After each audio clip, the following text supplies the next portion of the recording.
அன்பு நட்புகளுக்கு இனிய வணக்கம். இன்றைய திருக்குறளும் மென்பொருளும் அதிகாரம் மருந்து, குறள் எண் 949.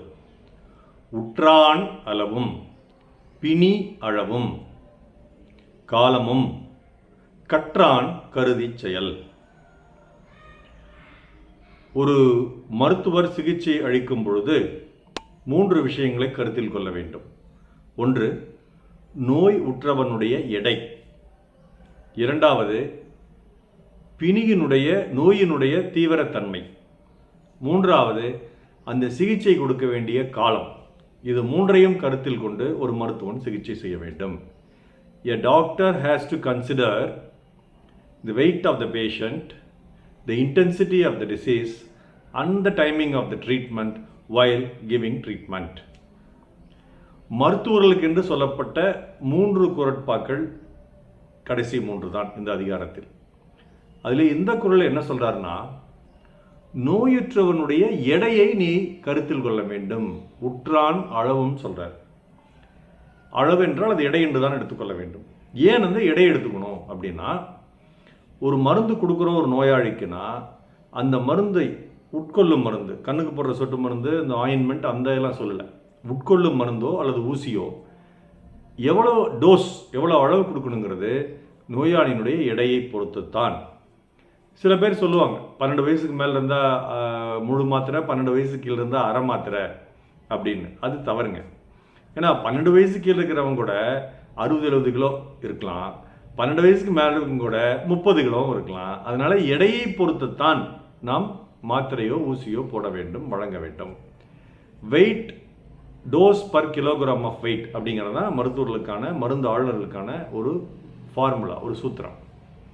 அதனால் இந்த எடையை பொறுத்து தான் அவனுக்கு நாம் மருந்தோ மாத்திரையோ, இந்த சிரப் என்று சொல்லக்கூடிய மருந்தோ அல்லது ஊசியோ அளிக்க வேண்டும். அதனால் நோயுற்றவனுடைய எடை முக்கியம். அதுதான் உற்றான் அளவு. பிணி அளவு. பிணி அளவு என்றால் நோய் எவ்வளவு தீவிரத்தில் இருக்கிறது, சற்றே லேசாக இருக்கிறதா, தீவிரமாகிவிட்டதா, அவனை தீவிர சிகிச்சை பிரிவில் சேர்க்கும்படியான ஒரு நிலையில் இருக்கிறானா, உயிர் வழி அழிக்க வேண்டிய, கொடுக்க வேண்டிய ஒரு சூழ்நிலையில் அவனுடைய உடம்பு இருக்கிறதா, இதை அனைத்தையும் கருத்தில் கொண்டுதான் அவனுக்கு சிகிச்சை அளிக்க வேண்டும். ஐசியூவில் பெட்டு காலியாக இருக்குங்கிறதுக்காக வந்தவன் பூராத்தையும் பிடிச்சி ஐசியூவில் அட்மிட் பண்ணிடக்கூடாது. அவனுக்கு உண்மையிலேயே ஐசியூ ட்ரீட்மெண்ட், தீவிர சிகிச்சை தேவை இருந்தால் அங்கே சேர்த்தலாம். இல்லைன்னா அவனை ஒரு அறையிலேயே வச்சு சிகிச்சை கொடு, அல்லது அவனுக்கு வெளிநோயாளியாகவே இருந்து சிகிச்சை கொடுத்தா போதுன்னா அப்படியே கொடு. அவனை பிடிச்சி உனக்கு ரூம் காலியாக இருக்குது, ரூமுக்கு வாடகை வரணும்னு சொல்லி ரூமில் சேர்த்தக்கூடாது இப்படின்னு வள்ளுவர் சொல்கிறார். இதில் இன்னொரு பொருளும் இருக்குங்க. மிக தீவிரமாக இருக்கக்கூடிய ஒரு நோய்க்கு நீ லேசான மருந்தெல்லாம் கொடுத்தீங்கன்னா அதில் பிரயோஜனமே இல்லை. மிக லேசாக இருக்கும் நோய்க்கு மிக வீரியம் மிக்க மருந்து கொடுத்தீங்கன்னா அதை விட கொடுமை, அதை விட மோசமானது வேறு எதுவுமே இல்லை. ஏனென்றால் இந்த ஆன்டிபயாட்டிக் என்று சொல்லக்கூடிய நோய் கொல்லி மருந்து, நுண்ணுயிரி கொல்லி மருந்து அப்படி எடுத்துக்கலாம்.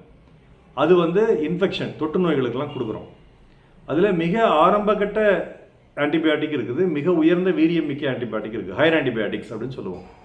ஒரு சாதாரண காய்ச்சலுக்கு, சளி காய்ச்சலுக்கு ஹையர் ஆன்டிபயாட்டிக்ஸ் கொடுத்தாலும் கேட்கும், லோயர் ஆன்டிபயாட்டிக்ஸ் அது கொடுத்தாலும் கேட்கும். ஆனால் அந்த லோயர் ஆன்டிபயாட்டிக்ஸ்னு அந்த குறைந்த ஆன்டிபயாட்டிக் வீரியம் கொண்ட அந்த ஆன்டிபயாட்டிக் கொடுத்தாவே போதும் அப்படின்னா அந்த அதிக வீரியம் கொண்ட ஆன்டிபயாட்டிக் கொடுக்கறது தவறு. ஏன்னா அந்த அதிக வீரியம் கொண்ட ஆன்டிபயாட்டிக்ங்கிறது சில கட்டுக்குள் வராத தீவிர நோய்களுக்கு மட்டும்தான் வச்சுருப்போம். அதை எடுத்து போனதுக்கு வந்ததுக்கெல்லாம் கொடுத்துட்டோம்னா எல்லா நோய் கிருமிகளும் அந்த ஆன்டிபயாட்டிக் பழக்கமாகிவிடும், எதிர்த்து நின்றுவிடும். அதனால் உண்மையிலேயே அந்த ஆன்டிபயாட்டிக் கொடுக்க வேண்டிய ஒரு சூழ்நிலையில் நோயாளிக்கு அதை கொடுத்தாலும் வேலை செய்யாது. அதனால தான் பல நல்ல மருத்துவர்கள் எல்லா நோய்களுக்கும் ஆன்டிபயாட்டிக் கொடுக்க மாட்டாங்க.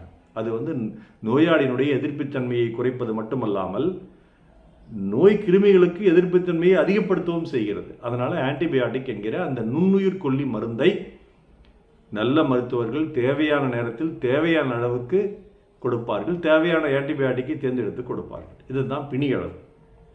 காலமும் எல்லா நோயாளிக்கும் ஒரே மாதிரி நீ சிகிச்சை கொடுக்க முடியாது. சில நோயாளி ஆரம்ப காலத்திலேயே நம்மகிட்ட வந்துடுவான் சிகிச்சைக்கு. அவனுக்கு ஒரு சர்க்கரை வியாதி இருக்கும், காலில் ஒரு அடிபட்டு இருக்கும், அவன் வந்திருப்பான். அதுக்கு அந்த ஆன்டிபயாட்டிக் ட்ரீட்மெண்ட் கொடுத்து கட்டு போட்டு அந்த ட்ரெஸ்ஸிங் பண்ணோம்னாவே அந்த புண்ணு ஆறி போயிடும். இன்னும் சில பேர் காலே அருகி போய் கருப்பாக வந்து நிற்பான். அவனுக்கு அந்த காலை வெட்டி எடுத்தால் தான் உயிரை பிழைக்க முடியும். அதனால் அவன் எந்த காலத்தில் நம்மிடம் வந்து சேர்ந்திருக்கிறான், நோயினுடைய காலம் எந்த அளவில் நம்மிடம் வந்து சேர்ந்திருக்கிறான் அப்படிங்கிறதையும் கருத்தில் கொண்டுதான் சிகிச்சை அளிக்கப்பட வேண்டும். கண்புரை அறுவை சிகிச்சை, நான் கண் மருத்துவரெல்லாம் அதை பற்றி சொல்லி ஆகணும்ல. கண்புரை அறுவை சிகிச்சையெல்லாம் அந்த காலத்தில் முத்தி போனால் தான் ஆப்ரேஷன் பண்ணணும் அப்படின்னு சொல்லிட்டு முத்துற வரைக்கும் வெயிட் பண்ணுவாங்க. முத்துனதுக்கப்புறம் ஆப்ரேஷன் பண்ணி ஒரு 6-7 தையல் போட்டு கட்டு போட்டு நேராக படு திரும்பி படுக்காதெல்லாம் சொல்லி ஒரு 2 மாதத்துக்கு தலை குளிக்கூடான்னு சொல்லி அந்த மாதிரி தான் சிகிச்சை அளிக்கப்பட்டது. நவீன காலத்தில் தற்போது நாங்கள் அளிக்கும் முறை என்பது மிக நுண்ணிய துறையில் ஒரு ஃபேக்கோ என்கிற ஒரு ப்ரோப் அதை உள்ளே விட்டு அந்த புரையை சிறு சிறு துகள்களாக செய்து அதை கரைத்து எடுத்து உறிஞ்சி எடுத்து விடுகிறோம்.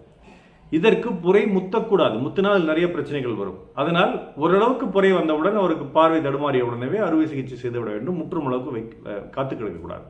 இதில் என்ன வசதினா, சிறு துளை, ஊசி போட வேண்டியதில்லை. ஊசி போட்டு மருத்துவ ஊசி போட்டு அறுவை சிகிச்சை செய்ய வேண்டியதில்லை. சொட்டு மருந்து போட்டே செஞ்சிடலாம்.